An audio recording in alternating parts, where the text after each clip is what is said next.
the best ability to focus.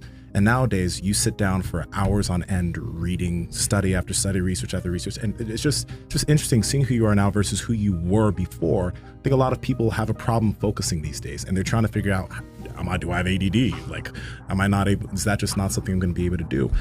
With a lot of people struggling with that, what are some practical things that they can start to try to implement so that they can increase their ability to focus on single tasks at that moment in time?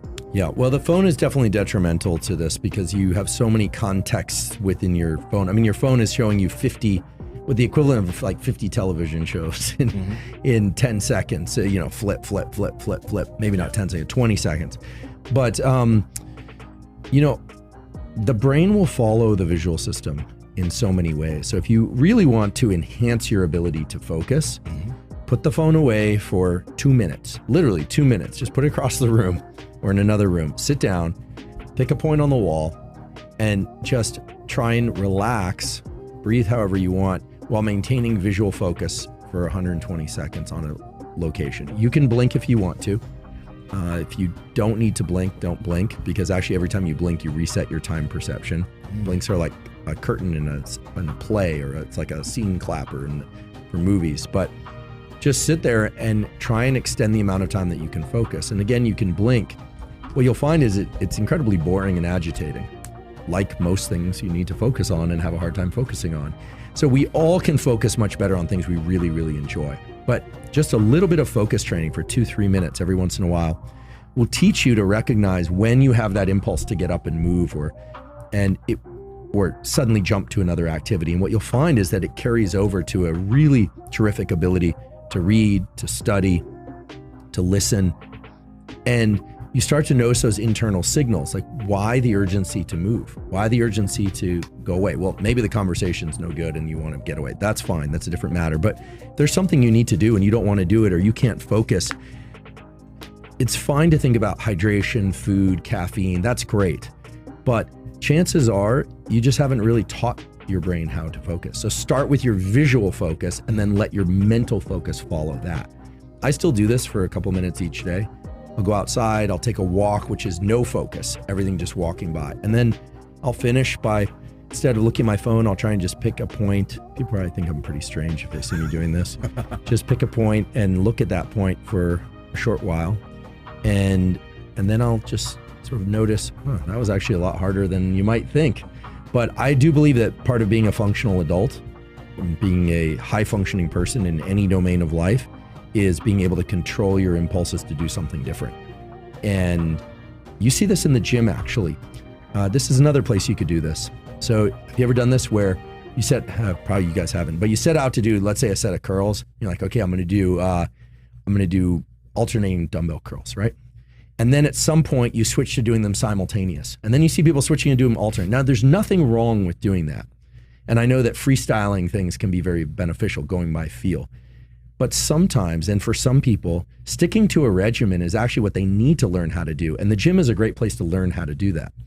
So having a plan and sticking to that plan, even if it's uncomfortable, is its own form of exercise, independent of the physical training that you're doing. Does that make sense? And following a plan and following a schedule can help the release of dopamine as well. Like when you stick to your diet, you go off your diet, you can get hit with dopamine because you ate ice cream, right? But you can also get hit with dopamine, and I think you might even get hit with more of it when you stay on point. Absolutely. But I think that's hitting milestones, hitting goals after. So anytime there's pain, the pleasure you're going to experience after that is much greater. This again is a I have to give credit to Anna Lemke's book, Dopamine Nation. She talks about this. If you get into the ice bath, for instance, cold water, there's always a wall getting in. Always the first. So I always think that's the first wall. Yeah. Then let's say you've never done ice bath. The second wall generally comes at about 30 seconds. So your goal that day is just to get past that second wall. I literally imagine myself crawling over that wall. The next time you get in, it's always the first wall. It's always a shock. And then you want to push that wall out to the next minute, then 2 minutes and 3 minutes. This can come with anything. You could be doing a crossword puzzle on the plane. I don't like crossword puzzles, but every once in a while I'll force myself to do it, and you should finish it. It's in the finishing. And then you finish it, and there's something so deeply satisfying about that, even if it's something kind of trivial. Even it's folding your clothes. You know, a lot's been made of make your bed in the morning or fold your clothes or do the dishes. The next time you find yourself doing the dishes, do them really to completion, right? I have this habit of leaving the one thing because it's good enough, right? Doing things to completion is a tremendous dopamine hit. And the more friction you feel, the more pain, the more reward you can expect. And this is what friction, pain, completion. Yeah. I just can't help myself. Yeah. Right. And actually it probably has roots in the challenge. You know, we have these challenges too as human beings, but for most species, mating is a very challenging thing. The males have to compete with one another. In most mammalian species, not every male gets to mate. A subset of them get to mate with the female, sire many, many offspring.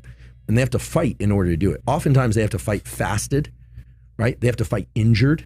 So there's all sorts of this stuff. And so the reason we can leap to an example like that from crossword puzzles and not be outside the lane lines is that reward, friction, pain, the pain-pleasure balance, there's one set of circuitries in the brain and body for that. It's the same one that existed 100,000 years ago.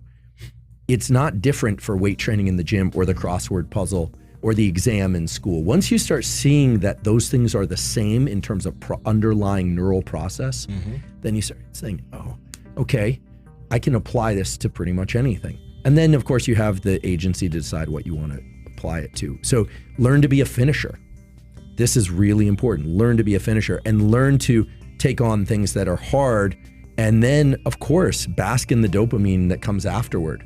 And then do it again and again. And I think this is the kind of deeper layers of anything, whether or not you're talking about martial arts, weight training, academics, doesn't matter. It's all part of the same underlying process. What is hard is when people try something, they feel the friction, and then they stop. Now you're sending your brain the signal that quitting is actually, like you said, then they go reward themselves with a lesser reward, and you're training your nervous system to be weak. But the good news is you can always fight your way back. All right, that's all the time we got. Andrew Z, take us on out of here, buddy. Yeah, absolutely. Thank you, everybody, for checking out today's episode. Make sure you guys are following the podcast at Mark Bell's Power Project on Instagram, at MP Power Project on TikTok and Twitter. My Instagram and Twitter is at I'm Andrew Z. And Sima, where are you at? And Sima Yin Yang on Instagram and YouTube, and Sima Yin Yang on TikTok and Twitter. Andrew? I'm at Huberman Lab.